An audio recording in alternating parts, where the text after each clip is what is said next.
Munshiganj launch ঘাটে যাত্রীবিরতি করা একটি যাত্রীবাহী লঞ্চে পিকনিকে আসা তরুণীদের প্রকাশ্যে মারধরের ঘটনা ঘটে।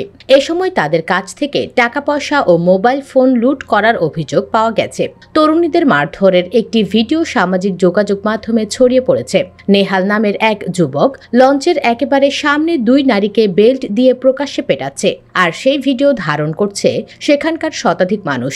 তাদের বয়স 15 থেকে 17 হবে। তাদের পোশাক আশাক দেখে মনে হয়নি এরা কোনো ভদ্র ঘরের মেয়ে। সামাজিক যোগাযোগ মাধ্যমে ছড়িয়ে পড়া ভিডিওতে অনেকেই বলছে তারা লঞ্চের কেবিনে অনৈতিক কর্মকাণ্ড করছিল।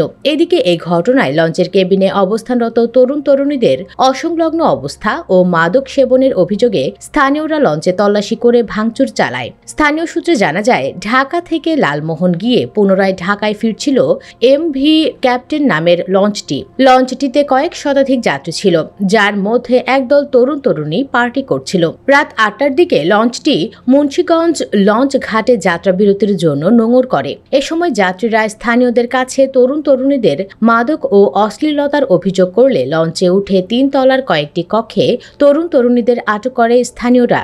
এ সময় দুই পক্ষের মধ্যে সংঘর্ষের ঘটনা ঘটলে উত্তেজিত হয়ে ওঠে স্থানীয়রা। উত্তেজিত জনতা ভাঙচুর করে লঞ্চের কিছু জানালা। এ সময় মারধর করা হয় দুই তরুণী সহ বেশ কয়েকজনকে।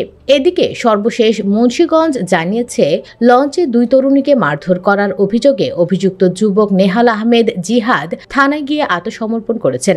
আত্মসমর্পণ করে তাদের দুজনকে মারধর করা ঠিক হয়নি জানিয়ে তিনি বলেন, বিষয়টা হলো এই মেয়েরা যে সম্বালা ভাই একটু শাসন করা হলো, ভাই হিসাবে শাসন করতে কিছু ছেলে মেয়ে আসলো যারা লুটপাটের ধান্দায় ছিল। পরিস্থিতি শান্ত করতেই ভাই হিসেবে এমন কাজ করছি, এর জন্য দুঃখ প্রকাশ করেন তিনি। মুন্সিগঞ্জ সদর থানার ভারপ্রাপ্ত কর্মকর্তা সাইফুল আলম জানান, হট্টগোলের খবর পেয়ে পুলিশ ঘটনাস্থলে পৌঁছে পরিস্থিতি নিয়ন্ত্রণে করে। পার্কিংয়ের জন্য 10-12 জন লঞ্চ থেকে নামলে তাদের কথাবার্তা অসংলগ্ন এবং তাদেরকে মাদকসেবী মর্মে সন্দেহ হয়।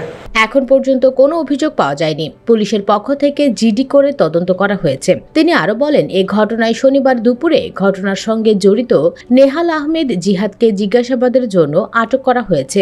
ভুক্তভোগীদের কাছ থেকে অভিযোগ পেলে তা মামলা হিসেবে নথিভুক্ত করা হবে। দর্শক, এভাবে মারধর করার বিষয়টি কি ঠিক হয়েছে? কমেন্ট বক্সে জানিয়ে দিন আপনার মতামত।